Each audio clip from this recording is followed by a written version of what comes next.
Bom, galera, então na aula de hoje a gente vai continuar o assunto de vector. Nessa aula a gente vai ver alguns métodos, na verdade a maioria dos métodos do vector.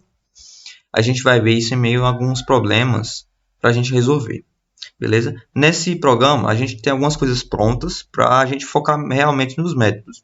Então a gente tem aqui uma struct animal, a struct tem um nome e uma quantidade, né? O nome do tipo string e a quantidade do tipo inteiro. A gente tem uma classe para a gente ver como utilizar os métodos com o vector de classe também, né? Então a classe produto está definida aqui no produto.h. Ela tem um nome do tipo string e um código do tipo int. E alguns métodos, né, de acesso, set, get e construtor.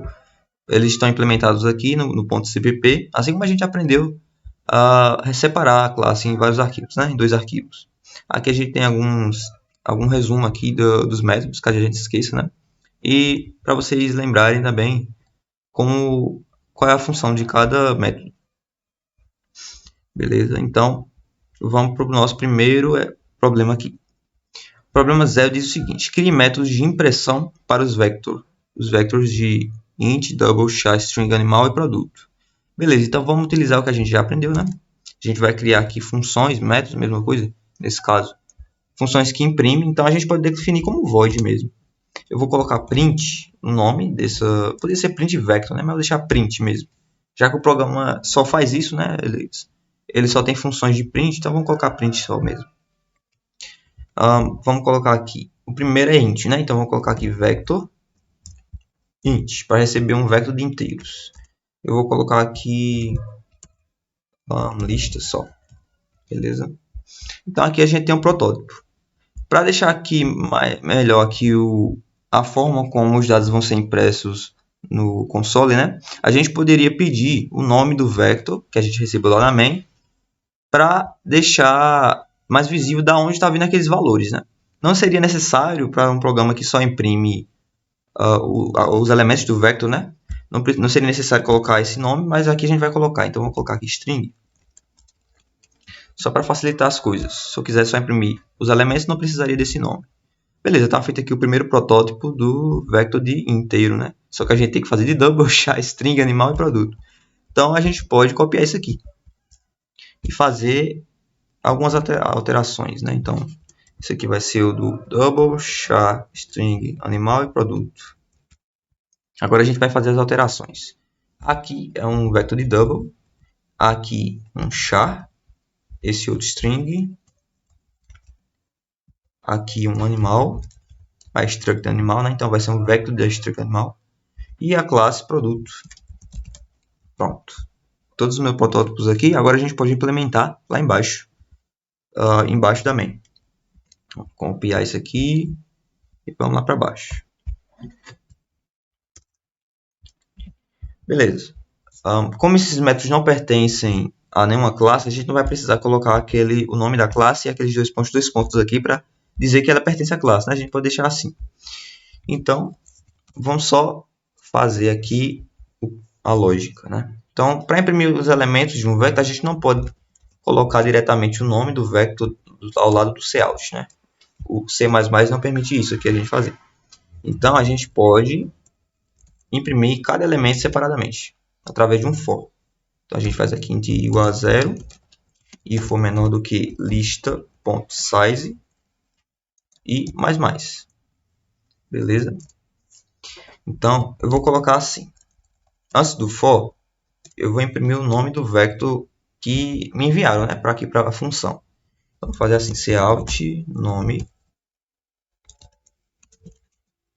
colocar aqui um igual, e aí aqui embaixo a gente mostra a lista, né, os elementos do vector.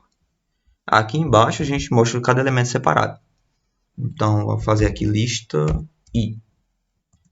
Só que aqui a gente só está recebendo o valor. Então, a gente precisa imprimir com cout.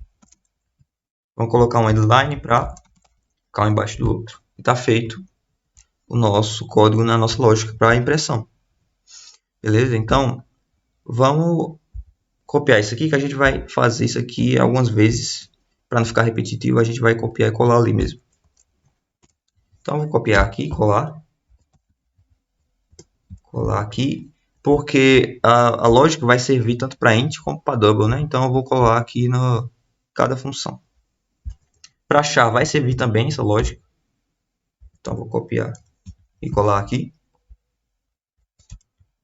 Para string também. Os tipos primitivos, geralmente a gente faz a mesma lógica quando a gente vai imprimir na tela. Agora, animal, as coisas vão mudar um pouquinho. Animal é struct, né? Então a gente não pode... A gente tem o mesmo problema do vector, né? A gente não pode simplesmente colocar aqui diretamente o struct. Lembrando que quando a gente faz isso aqui, lista, colchetes e fecha colchetes, é como se a gente pudesse ver isso aqui agora como struct, já que a gente está pegando o elemento do vector. Se a gente quisesse o conjunto, né, o vector em si, a gente deixaria assim lista. Quando eu coloco colchetes i, a gente pega a struct que está dentro, nessa posição. Beleza. Se o que eu vejo aqui é um struct, então eu posso colocar o ponto. Colocando o ponto, eu posso pegar o nome do animal. E embaixo eu posso pegar aqui, da mesma forma que eu fiz em cima, né? Lista e ponto. Idade, eu acho. Dá uma olhadinha lá em cima. É quantidade. Então, vou colocar aqui quantidade. E outra line aqui. Beleza.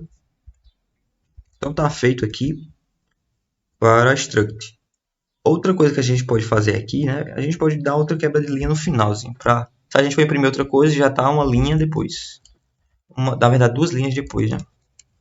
Então, vamos só melhorar aqui. A gente já fez a lógica, a gente só está melhorando a forma que os dados vão ser visualizados na tela, né? A organização dos dados. Vou colocar o layout aqui.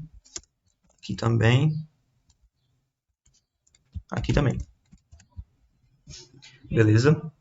Então, agora a gente vai fazer para a classe. A classe vai ser um pouquinho parecido com a struct, né? Só que a gente não vai poder acessar diretamente com o ponto os nomes, os atributos da classe. Mas a gente pode copiar isso aqui ainda. E colar aqui. O que é que vai mudar em relação à classe? A gente não pode acessar diretamente a variável através do ponto, mas a gente tem métodos de acesso que a gente criou lá na classe. Nesse caso, como a gente quer pegar o valor, então a gente utiliza o get. E o que eu quero aqui é o nome. Deixa eu ver se eu escrevi assim mesmo. A gente fez com underline, né? Então, vou fazer com underline aqui, senão vai dar errado. Nome. Pronto. Aqui vai ser get código. Assim como a gente definiu lá na classe. Então, está feito aqui o nosso programa, as nossas funções para a impressão, né? Agora a gente pode testar todas elas no decorrer do nosso programa. Então, essa parte aqui a gente terminou. Vamos para o próximo problema agora. O 1 diz o seguinte: cria um vector e inicialize com 10 elementos. Beleza, como é que a gente faz para inicializar um vector? Existem algumas maneiras bem legais. A primeira é utilizando o construtor. Vector também tem construtores, então você diz aqui vector, tá? Repare que ele disse inicialize com 10 elementos, então ele não disse qual é o tipo dos elementos, né? Então eu posso colocar um tipo arbitrário aqui. Vou colocar int. Então, vector de int, vou colocar aqui inteiros, bem geral, né? Então, para inicializar, eu posso usar o construtor aqui já. O construtor ele pode receber até dois parâmetros. O primeiro, ele diz a quantidade de elementos. Então, eu vou colocar 10, já que pediu aqui no enunciado 10, né? Se eu quisesse 5, era só colocar 5 aqui. Então, 10. Beleza. Agora, vamos imprimir para ver se isso está inicializando mesmo. Né? Se ele está criando 10 elementos. Porque lembre que eu disse na aula anterior, né? Que quando você cria o vector dessa forma, ele não tem nada dentro. Não tem posição, não tem nada. Capacidade zero. Mas, como eu usei o construtor aqui, ele já vai conter 10 elementos ali dentro, com valores padrão. Então, o método de impressão é o print. A gente criou várias sobrecargas para o print, né? A sobrecarga funciona para vectores de tipos diferentes também. Beleza? E lista. Lembra aqui que lista é um parâmetro específico de cada função. Por exemplo, essa lista aqui é para esse print aqui. Já essa lista é para esse print. Essa lista é para esse aqui, a mesma coisa com as outras. Não é porque eu tenho o mesmo nome que eu estou falando da mesma variável, beleza? São contextos diferentes. Mas voltando aqui, se eu colocar aqui inteiros, porque é assim que a gente envia o vector para as funções, só colocando o nome. Não preciso colocar mais nada aqui não. Então vou ver o resultado disso aqui. A gente tem que colocar o nome, né? A gente disse que tem que colocar o nome, então inteiros. O nome do vector é inteiros que a gente definiu aqui. Pronto, só isso que a gente precisa passar. Então veja aqui, inteiros é o nome do vector e ele inicializou com valores padrões para inteiros. Então é 0. Beleza? Então a gente já fez aqui. Mas tem outras formas também.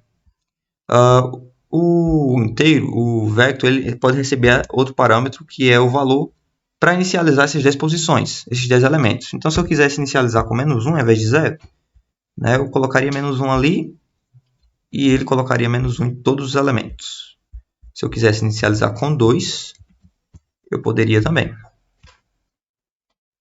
Beleza? Então tá aqui. Se eu quisesse usar aqui a classe produto, né? Então produto,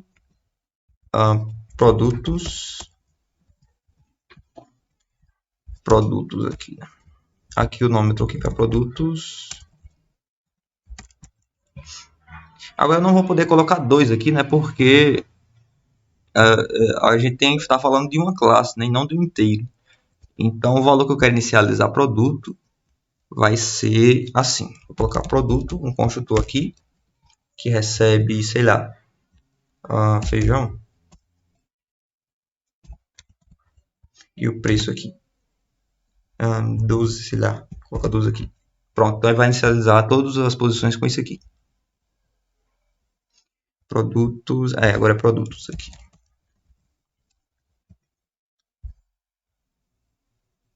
Então vamos ver aqui. A classe funcionou também. Isso que eu fiz aqui é a mesma coisa que eu tivesse criado uma classe aqui, uma variável auxiliar da classe e tivesse repassado aqui, beleza? Eu poderia ter feito assim, ó, produto P. Aí aqui eu chamaria o construtor, isso aqui, né?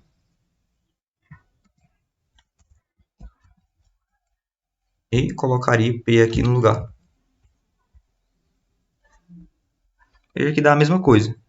Então, o que acontece quando eu faço dessa forma aqui é que eu estou construindo um produto, né? Estou construindo um objeto da classe produto, só que eu não estou armazenando em lugar nenhum. Eu simplesmente construo e envio já para lá. Beleza? Isso aqui a gente pode fazer também. Sem ter uma variável intermediadora, né? Então, para esse caso aqui, a gente já terminou, né? O problema 1 a gente já concluiu. Eu vou tirar o print para não atrapalhar a visualização dos próximos problemas. Então, o próximo ele diz o seguinte. Crie um vector, inicialize com 10 elementos de valor 3. Beleza. Então, é a mesma coisa que a gente fez aqui, né? Como ele disse valor 3, então só posso utilizar um double, um sided, um short, um int. Vou usar um int de novo. Então, vector int inteiros, já que a gente apagou inteiros aqui, então vamos colocar inteiros aqui agora. Ele quer inicializar. Então, eu vou inicializar com 10 e o valor 3. Então, se eu fizer print inteiros, aqui tem o nome inteiro já. A gente vai concluir a nossa tarefa. Inicializando com o construtor. Mais uma vez, vou tirar aqui o método print. Eu vou sempre tirar o método print, vou deixar só a lógica por trás do problema, né? E o último problema desse vídeo a gente vai fazer o seguinte. Observe o vector a seguir e resolva o que se pede. Então, eu tenho nomes aqui, um vector de strings dessa vez, inicializado já. Ó. Veja que eu posso inicializar dessa forma também, assim como eu fazia com o array, né? Então, a partir do C++11. Bom, antes aí vai ter que atualizar o compilador.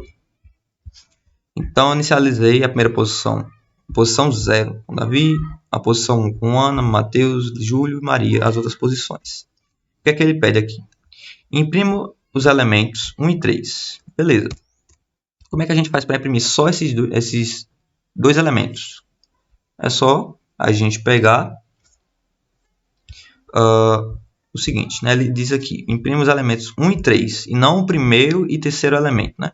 O elemento 1 é isso aqui, Ana. Isso aqui é 0 e isso aqui é 1. O elemento 3, então a gente conta aqui 0, 1, 2, 3. E não o terceiro elemento, como a gente poderia se confundir aqui. Então, beleza. Então, sabendo já quais são os dois que a gente quer imprimir, Ana e Júlio, a gente pode imprimir utilizando o cout e os colchetes, né?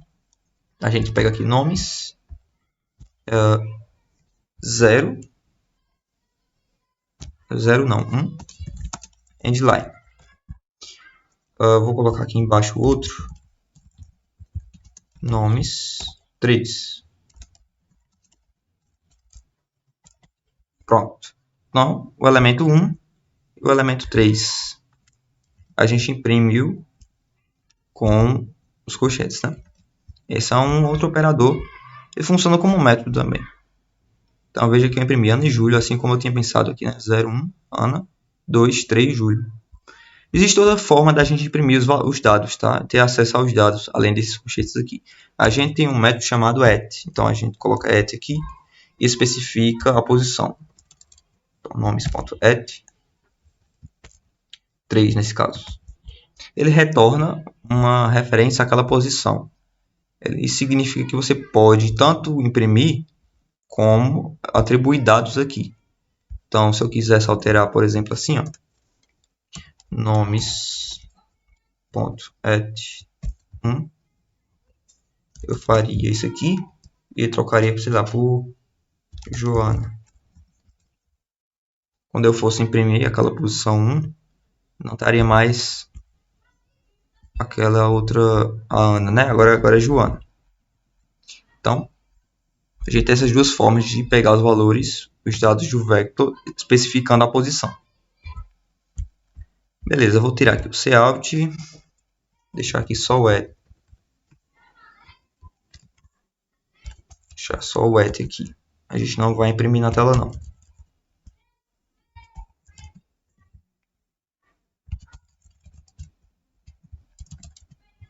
Pronto. Agora ele pede o seguinte, imprima o primeiro elemento do vector. Simples aqui, né? Se a gente quisesse imprimir com o que a gente já sabe, né? Era só fazer o nome do array, né? Nomes 0. Lembra agora que ele disse aqui primeiro, não o elemento 1, né? O primeiro é o elemento 0. Esse daqui. Então, assim. E eu concluiria minha tarefa. A gente poderia utilizar o at também, né? Então ficaria assim. 0. Mas existe outra forma. Aí o vector ele tem um método específico para mostrar o primeiro elemento, ele se chama front. Simplesmente retorna uma referência para o primeiro elemento do vector. Então, da mesma forma que a gente faria com especificando a posição 0, né? Então fica mais simples utilizando o front, a gente não precisa especificar nada, é só colocar o front lá. Beleza? Então essa tarefa aqui também está concluída. E a C diz o seguinte, imprima o último elemento do vector. Da mesma forma, né, a gente poderia fazer nomes, nomes colchete, e a gente chamaria aqui nomes.size menos 1.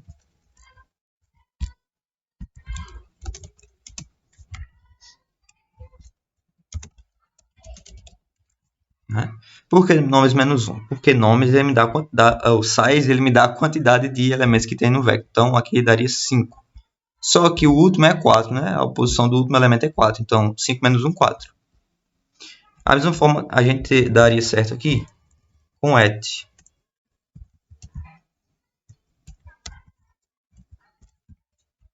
Beleza? Então aqui daria certo também. Mas também o vector tem um método específico para isso, chamado back. Então, nomes.back retorna o último elemento do vector. Então, Maria. Beleza? Então, tá feito aqui esses 3 primeiros, né? Os 4. E a gente vai continuar resolvendo esses problemas na próxima aula. Então, vejo vocês na próxima.